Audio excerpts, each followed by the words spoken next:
आपका स्वागत है हमारे वीडियो में। अगर आप अपने घर में ये करते हैं तो आपके घर में तरक्की होगी। सोमवार के उपाय, इस कथा को पढ़े बिना अधूरा रह जाएगा आपका सोमवार का व्रत। सोमवार के दिन भगवान शिव पार्वती का पूजन किया जाता है और कई जातक इस दिन भगवान शिव को प्रसन्न करने के लिए सोमवार को व्रत करते हैं।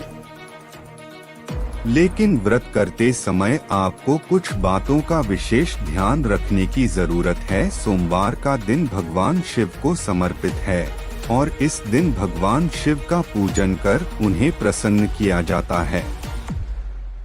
मान्यता है कि यदि शिव जी आपकी आराधना से प्रसन्न हो जाएं, तो हर मनोकामना पूर्ण करते हैं।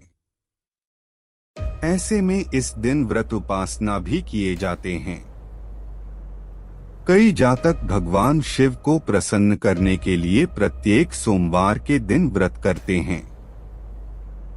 व्रत के दौरान मंदिर में जाकर शिवलिंग को जल चढ़ाते हैं। इस दिन व्रत में केवल एक ही समय भोजन किया जाता है। लेकिन अगर आप व्रत के दौरान कथा नहीं पढ़ते तो आपका व्रत अधूरा रह जाएगा। एक समय की बात है, किसी नगर में एक धनी व्यापारी रहता था और वह दिन रात भगवान शिव की आराधना करता था। उस व्यापारी के पास धन दौलत की कमी नहीं थी, लेकिन फिर भी वह काफी चिंतित था क्योंकि उसके कोई पुत्र नहीं था। पुत्र पाने की इच्छा से वह व्यापारी प्रति सोमवार भगवान शिव की व्रत पूजा किया करता था। उस व्यापारी की भक्ति देखकर एक दिन मां पार्वती ने भगवान शिव से कहा, हे प्राणनाथ, यह व्यापारी आपका सच्चा भक्त है। कितने दिनों से यह सोमवार का व्रत और पूजा नियमित कर रहा है। भगवान आप इस व्यापारी की मनोकामना अवश्य पूर्ण करें। पार्वती का इतना आग्रह देखकर भगवान शिव ने कहा, तुम्हारे आग्रह पर मैं इस व्यापारी को पुत्र प्राप्ति का वरदान देता हूँ, लेकिन इसका पुत्र 16 वर्ष से अधिक जीवित नहीं रहेगा।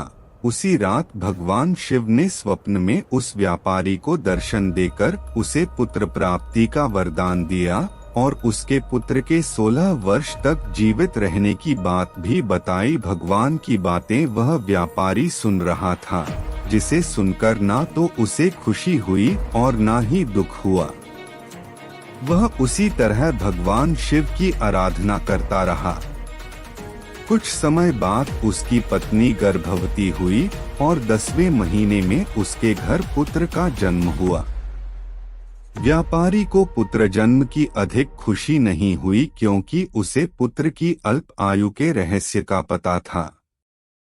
यह रहस्य घर में किसी को नहीं मालूम था। लंबी यात्रा के बाद लड़का और उसका मामा एक नगर में पहुँचे। उस नगर के राजा की कन्या का विवाह था, लेकिन वर का पिता अपने बेटे के एक आंख से काने होने के कारण बहुत चिंतित था। उसे इस बात का भय सता रहा था कि राजा को इस बात का पता चलने पर कहीं वह विवाह से इनकार न कर दें।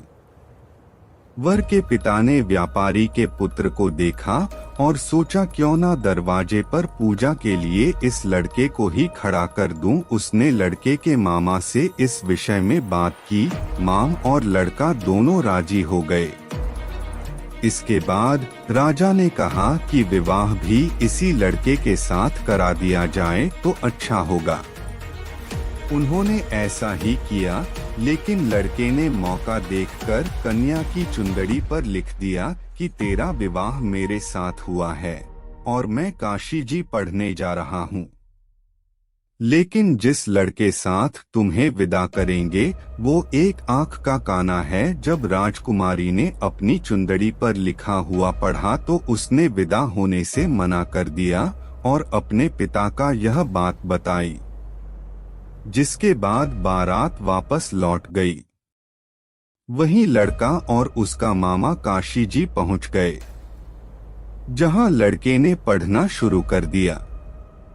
जब लड़के की आयु 12 वर्ष पूरी हुई तो उसके मामा ने एक यज्ञ रखा। लेकिन लड़के ने कहा कि मेरी तबीयत ठीक नहीं है। मामा ने कहा कि तुम आराम करो। जैसे ही लड़का आराम करने गया, उसके प्राण चले गए। मामा ने आकर देखा तो वह परेशान हो गया, लेकिन उसके सोचा कि क्यों न पहले यज्ञ संपन्न कर लूं। यज्ञ के बाद मामा रोने पीटने लगा और वहीं से मां पार्वती और शिवजी जा रहे थे। मामा के रोने विलाप करने के स्वर समीप से गुजरते हुए भगवान शिव और माता पार्वती ने भी सुने। पार्वती जी ने भगवान से कहा, प्राणनाथ, मुझसे इसके रोने के स्वर सहन नहीं हो रहे। आप इस व्यक्ति के कष्ट अवश्य दूर करें। भगवान शिव ने पार्वती जी के साथ अदृश्य रूप में समीप जाकर अमर को देखा तो पार्वती जी से बोले, पार्वती, यह तो उसी व्यापारी का पुत्र है जिसे मैंने 12 वर्ष की आयु का वरदान दिया था।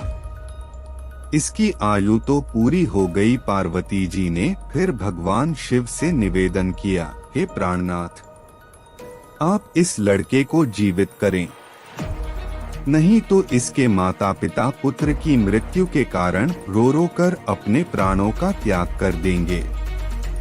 इस लड़के का पिता तो आपका परम भक्त है। वर्षों से सोमवार का व्रत करते हुए आपको भोग लगा रहा है। पार्वती के आग्रह करने पर भगवान शिव ने उस लड़के को जीवित होने का वरदान दिया और कुछ ही पल में वह जीवित होकर उठ बैठा। शिक्षा समाप्त करके लड़का अपने मामा के साथ अपने नगर की ओर चल दिया।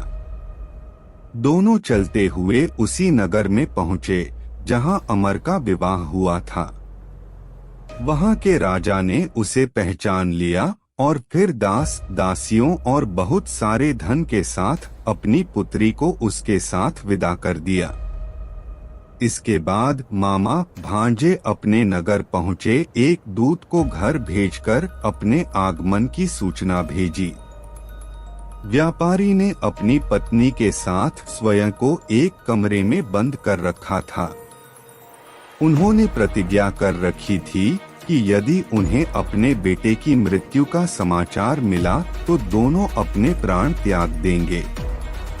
लेकिन जैसे ही उसके पुत्र के जीवित होने का समाचार मिला, वह खुशी से झूम उठा। अगर आपको हमारी वीडियो पसंद आई हो तो हमारे चैनल को सब्सक्राइब करें और वीडियो को लाइक करें। वीडियो को अंत तक देखने के लिए बहुत बहुत धन्यवाद। अगर आपको यह नहीं पता कि मंगलवार को क्या करना है तो हमने वीडियो के डिस्क्रिप्शन में लिंक डाल दिया है, आप चाहें तो उसे देख सकते हैं।